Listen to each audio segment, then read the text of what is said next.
So far, so good. Over 1,000 tests later, the research team had determined that this was very possibly the true burial shroud of Jesus. The whole world was abuzz with the talk of the Shroud of Turin and what it might mean if we finally had real, physical, undisputable scientific proof of the crucifixion. But then something happened to throw the whole question into doubt again. Probably the most important scientific test that was performed on the Shroud of Turin after our examination of the cloth in 1978 was the carbon-14 or radiocarbon dating that was performed on the shroud in 1988, 10 years later. Interestingly enough, there was a 2-hour debate as they stood over the shroud as to where to take this single sample from. And ultimately, it was decided to take it from a corner of the shroud, far away from the image and the other bloodstains and things on the shroud, but not far from a water stain and a scorch, but down in this corner, right next to an existing seam, so it would appear that this was authentic Shroud of Turin.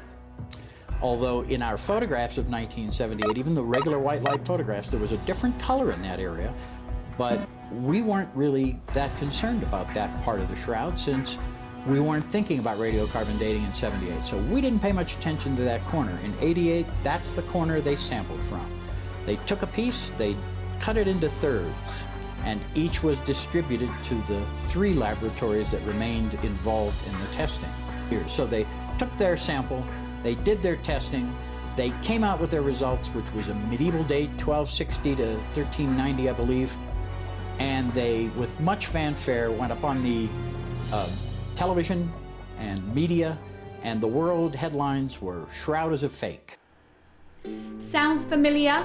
The common answer of the doubting Thomases these days, when faced with the questions of the Shroud of Turin, is to bring up the carbon dating.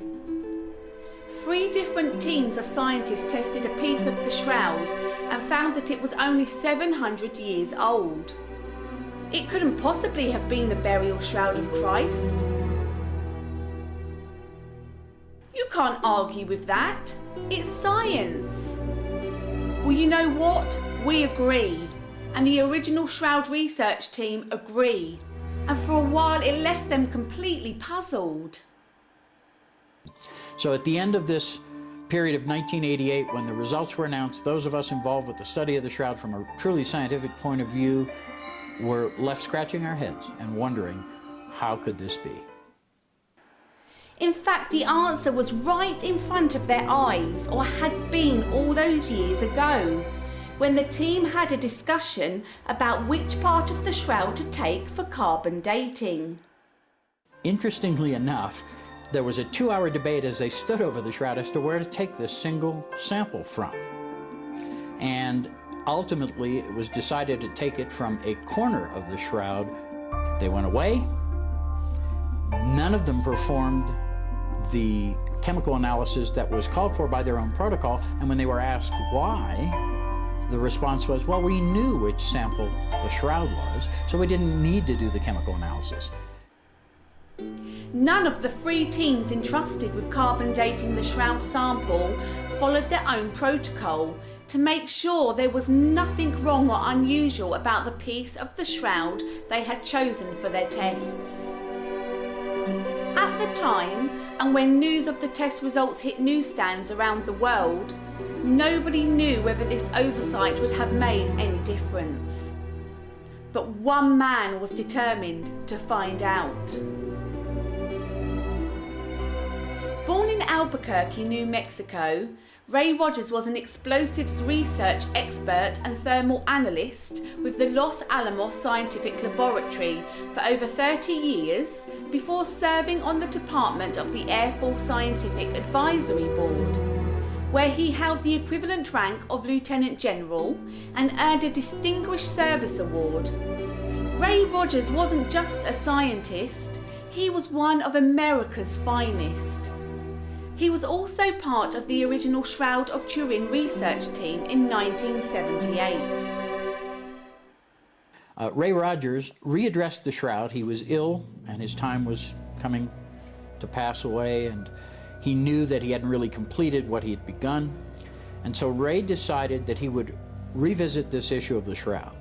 And one of the first things that prompted him to do so was a paper that was published in 2000 by Joe Marino and Sue Benford that claimed that the corner from which the radiocarbon sample had been taken was in fact a rewoven, patched, or repaired corner.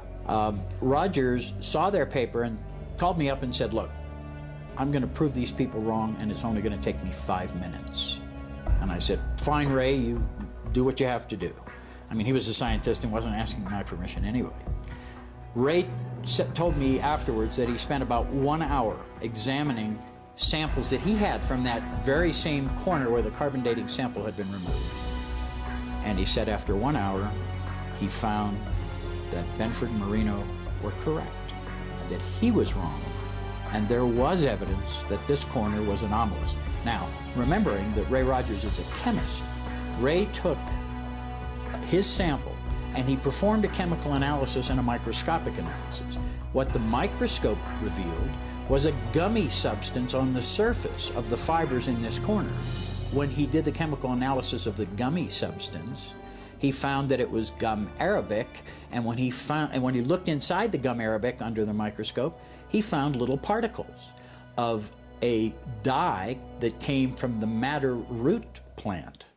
This was a strange discovery, which on its own offered no real answers about how the radiocarbon dating could have produced such a strange result. But there was more. The other thing he found that was very unique was cotton interwoven with the linen itself, and there was no cotton found anywhere else interwoven into the fibers of the shroud linen. So this made it unique. Well, this changed everything. And consequently, Ray found a splice. In one of his samples, he actually found an end-to-end splice. And so this is not found in the rest of the shroud. One can look at the transmitted light photographs that I made, light passing through the shroud, and in many places you can see where at the end of a piece of yarn, a hank of yarn, when they had to attach a new hank of yarn, they just laid one literally right on top of the other and slammed down the loom device and kept on weaving. There were no splices found elsewhere in the shroud, but there is a splice in this corner. Now, to be certain that he was correct, because Ray was a really empirical scientist, Ray Rogers obtained a reserve piece of the actual sample cut for radiocarbon dating back in 1988 from the Turin authorities. So he obtained this sample and he performed the same chemical analysis on this and found exactly the same thing. So we now know that this sample, this corner of the shroud, is anomalous and is not the same as the rest of the shroud. Remember that when Ray Rogers decided to undertake this new test, he didn't believe that the corner of the shroud could have been rewoven or in any way tampered with. The people who were suggesting as much, their theory was ridiculous, he said. They weren't scientists, he said.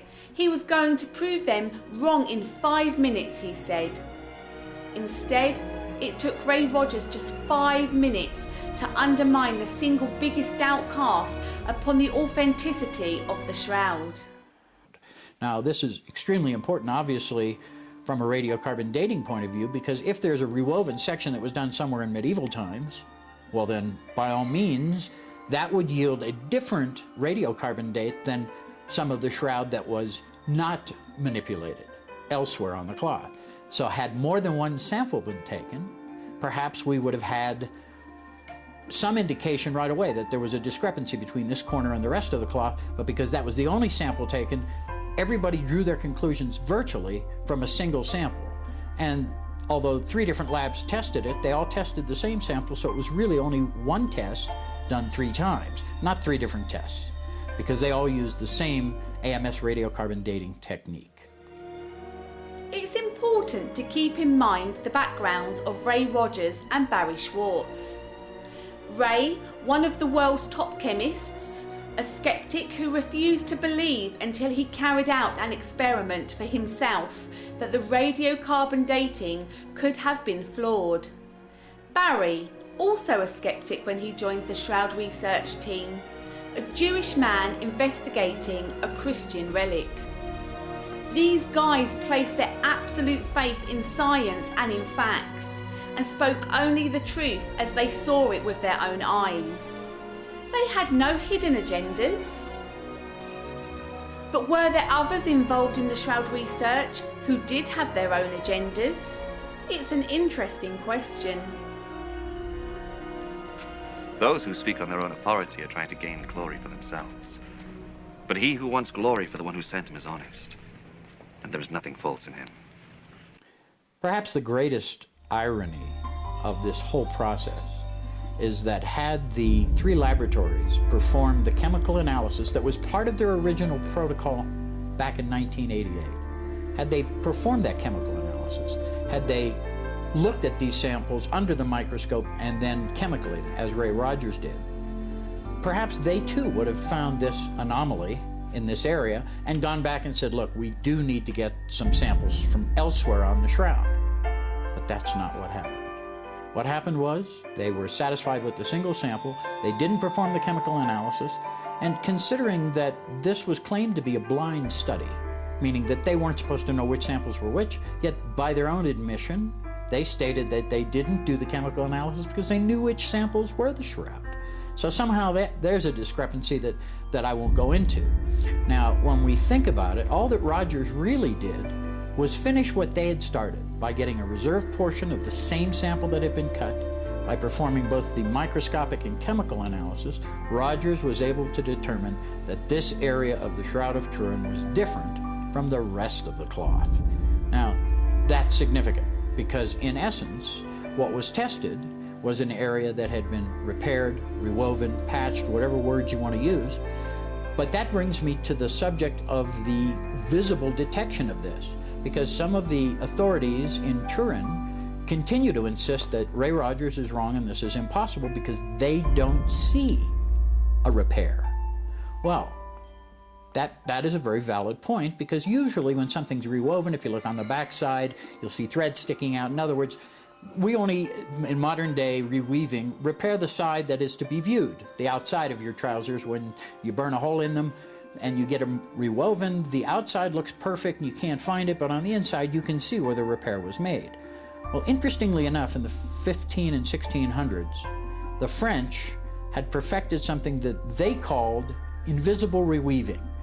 Now, when this first was mentioned by Benford and Marino, most people just sort of waved their hands and said, please, if this was there, we would have seen this by now. Well, Benford and Marino quoted from a reference, one of their references was a book written by one of the curators of the Metropolitan Museum of Art, a textile expert in his own right, and he devoted 2 entire chapters to French invisible reweaving. And it was perfected in the French court at the same time that the Shroud was documented to be in France. And secondly, according to the expert, this type of reweaving is so perfect, and they had perfected it on both sides of the woven cloth, that the only way one could detect this would be with a microscope and to know exactly what to look for and where to look for it, or otherwise it would remain invisible. It's that good. Well, it's very hard for skeptics to believe that such a technique could be even in existence, especially in medieval times. And yet, there is absolute scientific evidence to the fact that this technique was performed, and the Shroud was in fact in France at this very same time. So there seems to be a correlation that obviously if there is a repair and the Shroud was in France, what better object than the Shroud of Turin would the King of France or the French court choose to use this spectacular technique on than this cloth purported to be a relic of Jesus? Ray Rogers had not only blown a hole in the carbon dating evidence, frequently used by doubters to discredit the Shroud, the only piece of hard scientific evidence in fact to cast any serious doubts on its authenticity, but he had also enlisted the help of